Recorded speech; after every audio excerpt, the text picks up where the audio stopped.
화이트채플 지역은 당시 런던에서 가장 위험하고 가난한 동네 중 하나였습니다. 이곳에는 아일랜드계 이민자, 유대인, 그리고 극빈층들이 밀집해 살았습니다.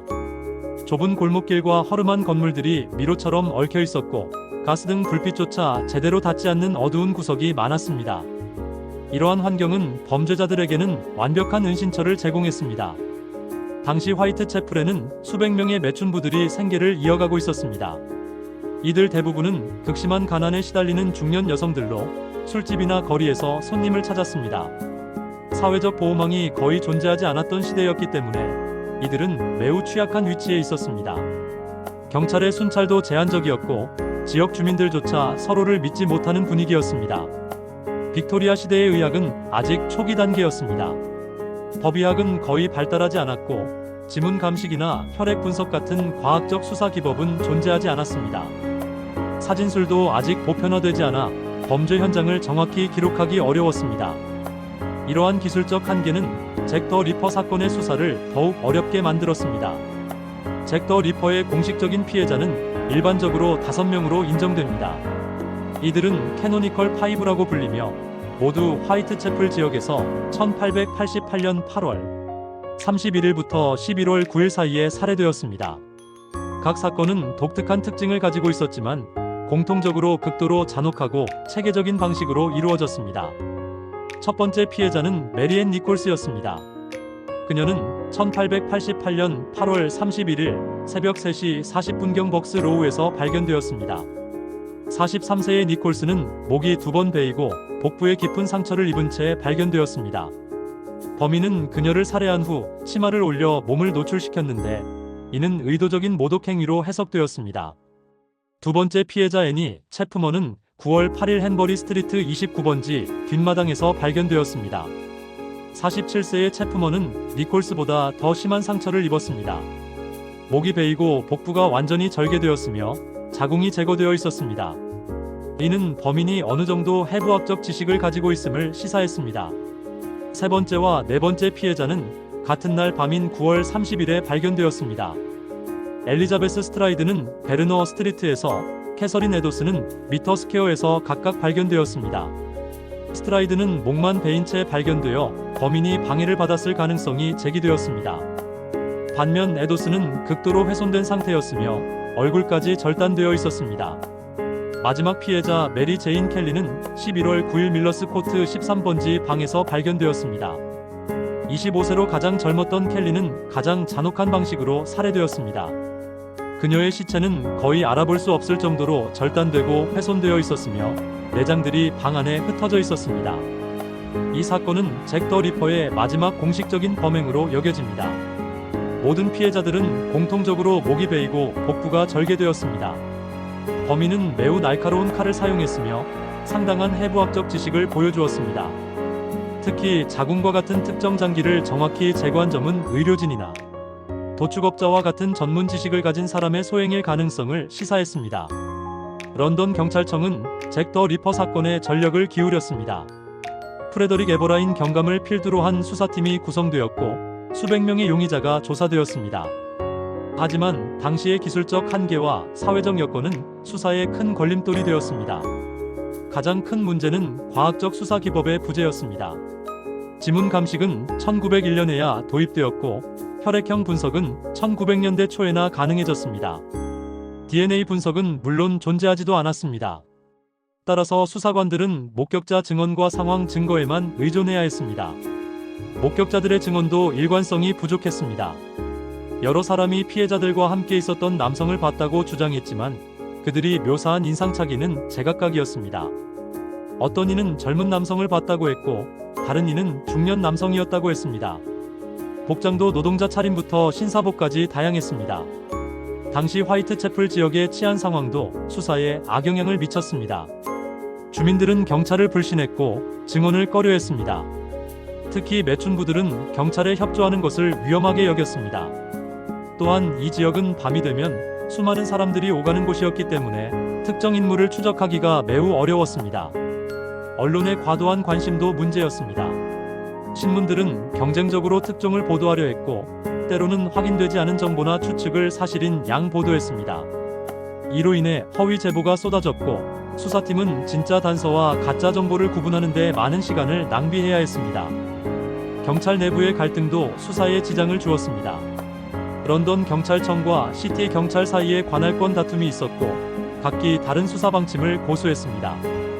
또한 상급자들의 정치적 고려 사항들이 현장 수사관들의 활동을 제약하기도 했습니다.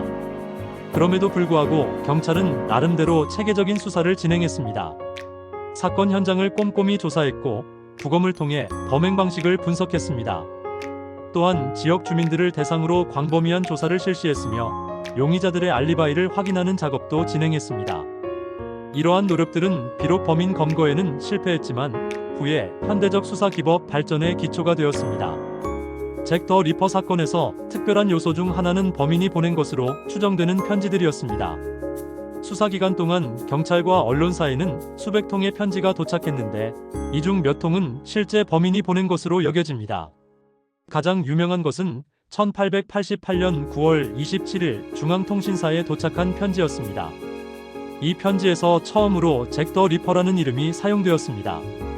편지는 빨간 잉크로 쓰여 있었고 친애하는 보스로 시작해서 자신의 범행을 자랑하는 내용이었습니다. 특히 다음에는 귀를 잘라서 경찰에 보내겠다는 예고가 포함되어 있었습니다. 더욱 충격적인 것은 10월 16일에 도착한 지옥에서 온 편지였습니다. 이 편지는 화이트채플 경계위원회 회장 조지 루스크에게 보내진 것으로 작은 상자와 함께 도착했습니다.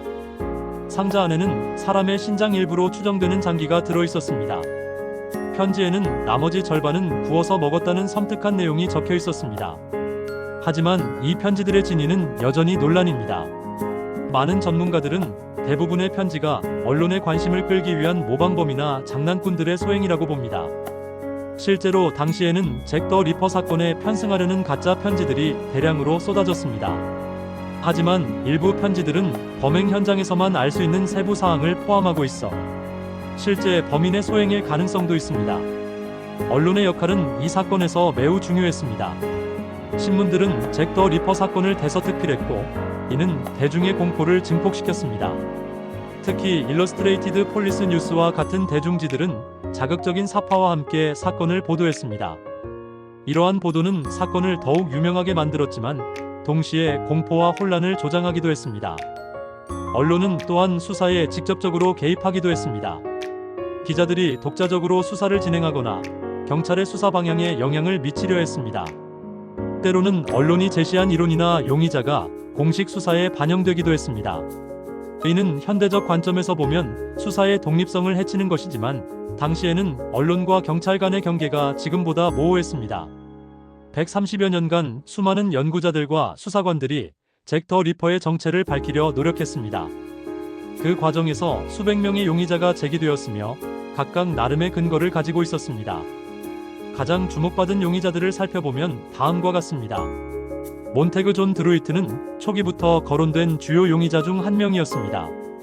그는 옥스퍼드 대학을 졸업한 변호사이자 교사였는데 1888년 12월 자살한 채로 발견되었습니다. 그의 죽음 시기가 잭 더 리퍼의 마지막 범행 직후였다는 점이 주목받았습니다.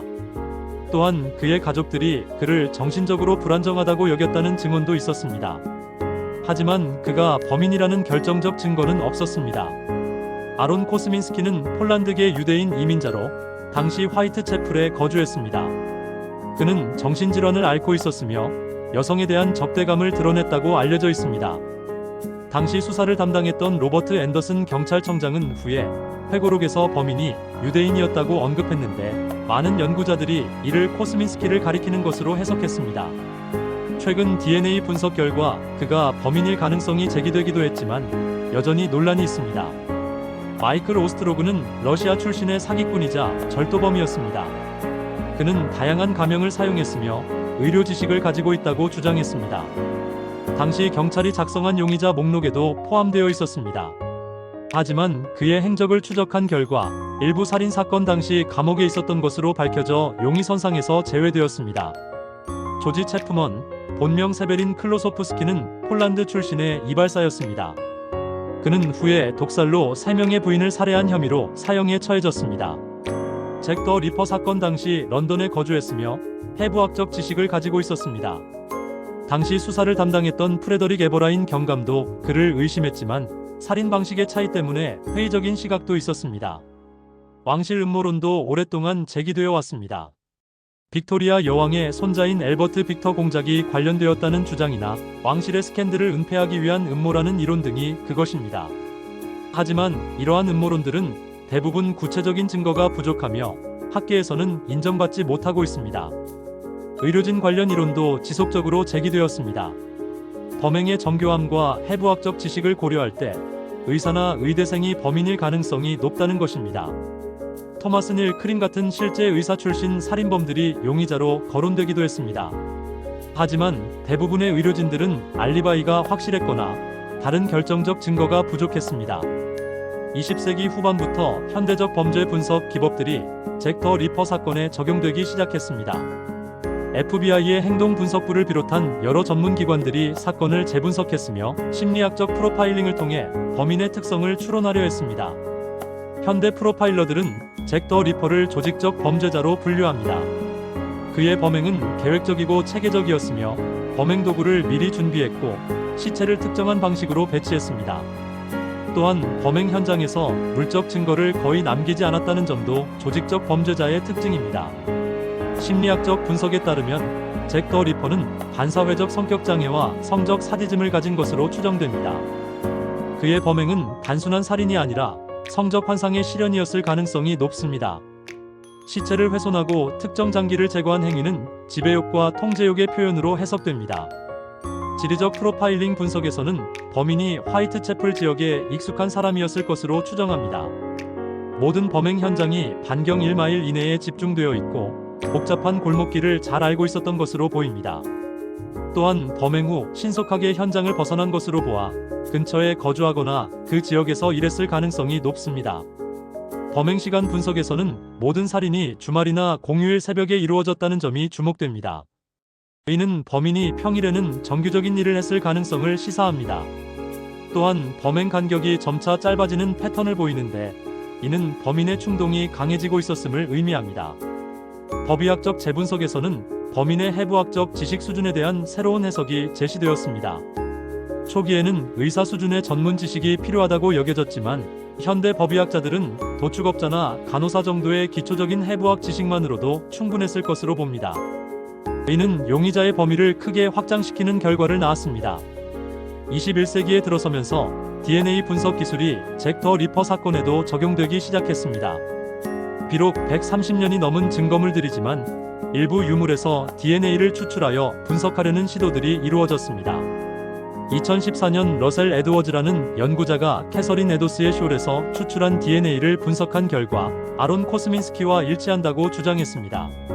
하지만 이 연구는 여러 전문가들로부터 방법론상의 문제점을 지적받았습니다. 특히 증거물의 보관 과정에서 오염되었을 가능성과 DNA 분석 과정의 정확성에 대한 의문이 제기되었습니다. 2019년에는 또 다른 연구팀이 미토콘드리아 DNA 분석을 통해 코스민스키가 범인일 가능성을 재차 제기했습니다. 하지만 미토콘드리아 DNA는 모계를 통해 유전되기 때문에 수많은 사람들이 같은 DNA를 가질 수 있어 개인을 특정하기에는 한계가 있습니다. 가장 큰 문제는 증거물의 진위성입니다. 130년 전의 유물들이 정말로 당시 범죄 현장에서 나온 것인지, 그리고 그동안 어떻게 보관되었는지에 대한 확실한 기록이 부족합니다. 또한 당시의 보존 기술과 현재의 DNA 추출 기술 간의 호환성 문제도 있습니다. 그럼에도 불구하고 과학기술의 발전은 새로운 가능성을 제시하고 있습니다. 최근에는 극미량의 DNA로도 분석이 가능한 기술들이 개발되고 있으며 고대 DNA 분석 기법도 빠르게 발전하고 있습니다. 만약 온전한 증거물이 발견된다면 언젠가는 잭 더 리퍼의 정체가 밝혀질 수도 있을 것입니다. 잭 더 리퍼는 범죄 사건을 넘어 하나의 문화적 아이콘이 되었습니다. 그의 이야기는 수많은 소설, 영화, 연극, 게임의 소재가 되었으며 런던 관광 상품으로도 활용되고 있습니다. 이러한 문화적 현상은 잭 더 리퍼 사건의 특별함을 보여주는 동시에 범죄의 상품화라는 문제점도 제기합니다. 문학 분야에서는 아서 코난 도일의 셜록 홈즈 시리즈를 비롯해 수많은 추리소설이 잭 더 리퍼를 다뤘습니다. 대표적으로 패트리샤 코넬의 잭 더 리퍼의 정체나 앨런 무어의 그래픽 노블 프롬 헬 등이 있습니다. 이들 작품은 각각 나름의 이론과 해석을 제시하며 대중의 관심을 끌었습니다. 영화계에서도 잭 더 리퍼는 인기 소재입니다. 1979년 머더 바이 디크리부터 2001년 프롬 헬에 이르기까지 수많은 영화가 제작되었습니다. 이들 영화는 대부분 당시의 사회적 배경과 함께 스릴러나 공포 영화의 형태로 제작되었습니다. TV 다큐멘터리와 범죄 수사 프로그램에서도 더 리퍼는 단골 소재입니다. BBC, 디스커버리 채널, 히스토리 채널 등에서 제작한 수많은 다큐멘터리가 새로운 이론이나 증거를 제시하며 시청자들의 관심을 끌고 있습니다. 이러한 프로그램들은 과학적 분석과 역사적 고증을 통해 사건을 재조명하려 노력하고 있습니다. 게임 산업에서도 잭 더 리퍼는 매력적인 캐릭터로 활용되고 있습니다. 어쌔신 크리드 신디케이트에서는 플레이어가 직접 잭 더 리퍼를 추적하는 미션이 포함되어 있으며 셜록 홈즈 대 잭 더 리퍼 같은 추리 게임도 인기를 끌었습니다. 런던의 관광 산업에서 잭 더 리퍼는 중요한 상품입니다.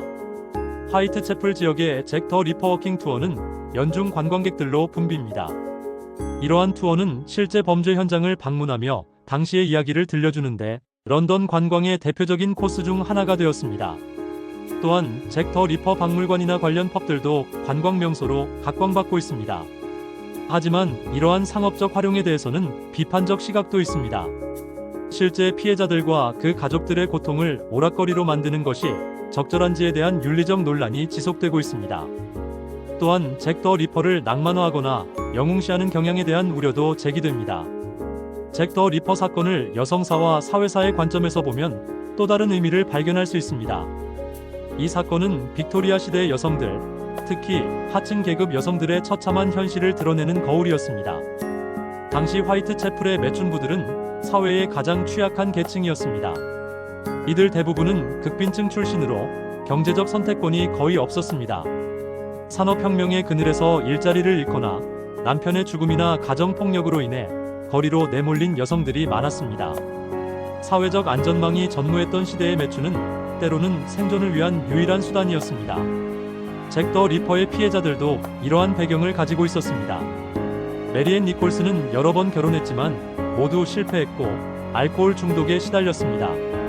애니 채프먼은 남편과 별거 상태에서 가난에 시달리고 있었습니다. 이들의 삶은 당시 여성들이 처한 절망적 현실을 보여줍니다. 사건 당시 언론과 사회의 반응에서도 계급적, 성별적 편견이 드러났습니다. 피해자들은 종종 타락한 여성으로 묘사되었고 이들의 죽음에 대한 사회적 관심은 제한적이었습니다. 만약 피해자들이 중산층 이상의 여성들이었다면 사회의 반응은 완전히 달랐을 것입니다. 역설적으로 잭 더 리퍼 사건은 이러한 여성들의 존재를 사회에 알리는 계기가 되었습니다. 언론의 관심이 증가하면서 화이트채플의 열악한 생활 환경과 여성들의 처참한 현실이 대중에게 알려졌습니다. 이는 후에 사회개혁운동의 동력이 되기도 했습니다. 또한 이 사건은 여성의 안전에 대한 사회적 인식을 높이는 계기가 되었습니다. 당시까지만 해도 여성에 대한 폭력은 개인적인 문제로 여겨졌지만 잭 더 리퍼 사건은 이것이 사회 전체의 문제임을 보여주었습니다. 이는 후에 여성 참정권 운동이나 여성 보호 법안 마련에도 간접적인 영향을 미쳤습니다. 잭 더 리퍼 사건이 130년간 미해결 상태로 남아있다는 사실 자체도 중요한 의미를 가집니다. 이는 완전한 진실 규명이 얼마나 어려운 일인지를 보여줍니다. 과학기술이 아무리 발전해도 시간의 벽을 완전히 극복하기는 어렵습니다. 하지만 미해결 상태라는 것이 반드시 부정적인 것만은 아닙니다. 잭 더 리퍼 사건은 지속적인 관심과 연구의 대상이 됨으로써 범죄 수사학 발전에 계속해서 기여하고 있습니다. 새로운 기술이나 이론이 등장할 때마다 이 사건에 적용되어 검증되고 있습니다. 또한 이 사건은 역사적 사건의 해석이 얼마나 다양할 수 있는지를 보여줍니다. 시대가 변하고 사회적 관점이 달라지면서 같은 사건에 대한 해석도 변화하고 있습니다. 초기에는 단순한 연쇄살인 사건으로 여겨졌지만 현재는 사회사, 여성사, 도시사 등 다양한 관점에서 분석되고 있습니다. 미해결 상태는 또한 상상력과 창작의 여지를 제공합니다. 정확한 답이 없기 때문에 다양한 가설과 이론이 제시될 수 있고 이는 문학과 예술 창작의 풍부한 소재가 되고 있습니다. 물론 이러한 창작 활동이 사실과 허구를 혼동시킬 위험도 있지만 대중의 관심을 유지하고 역사적 사건을 기억하게 하는 역할도 합니다. 잭 더 리퍼는 단순한 연쇄살인범을 넘어서 하나의 상징이 되었습니다. 그는 산업혁명기 도시의 어둠, 사회적 불평등의 그림자, 그리고 인간 내면의 악을 상징합니다. 130년이 지난 지금까지도 그의 정체가 밝혀지지 않은 것은 이러한 상징적 의미를 더욱 강화시킵니다. 이 사건은 범죄 수사학 발전의 출발점이었으며 현재까지도 관련 분야 발전에 기여하고 있습니다. 범죄자 프로파일링, 과학 수사, 국제 협력 등 현대 범죄 수사의 핵심 요소들이 모두 이 사건에서 그 뿌리를 찾을 수 있습니다. 사회적으로는 여성의 안전과 인권에 대한 인식을 높이는 계기가 되었습니다. 비록 당시에는 제한적이었지만 이 사건을 통해 사회적 약자의 처지가 알려지고 개선의 필요성이 제기되었습니다. 이는 후에 다양한 사회 개혁 운동의 토대가 되었습니다. 문화적으로는 추리소설과 범죄 스릴러 장르의 발전에 큰 영향을 미쳤습니다. 셜록 홈즈로 대표되는 탐정 소설의 인기는 잭 더 리퍼 사건과 무관하지 않습니다. 현재까지도 수많은 창작물의 소재가 되고 있으며 대중문화의 중요한 아이콘으로 자리 잡았습니다. 잭 더 리퍼의 이야기는 아직 끝나지 않았습니다. 새로운 증거가 발견되거나 새로운 기술이 개발될 때마다 이 사건은 다시 주목받을 것이다. 그리고 그때마다 우리는 이 영원한 수수께끼를 통해 인간과 사회, 그리고 진실에 대해 더 깊이 생각하게 될 것입니다. 이것이 바로 잭 더 리퍼가 단순한 범죄 사건을 넘어 역사적, 문화적 아이콘이 된 이유이며 앞으로도 계속해서 우리에게 교훈을 주는 이유일 것입니다. 본 콘텐츠는 일반적인 건강 정보이며 전문적인 의학적 조언이나 진료를 대체할 수 없습니다. 건강에 문제가 있을 경우 반드시 의사 등 의료 전문가와 상담하시기 바랍니다. 제공된 정보의 활용에 대한 모든 책임은 전적으로 사용자 본인에게 있습니다.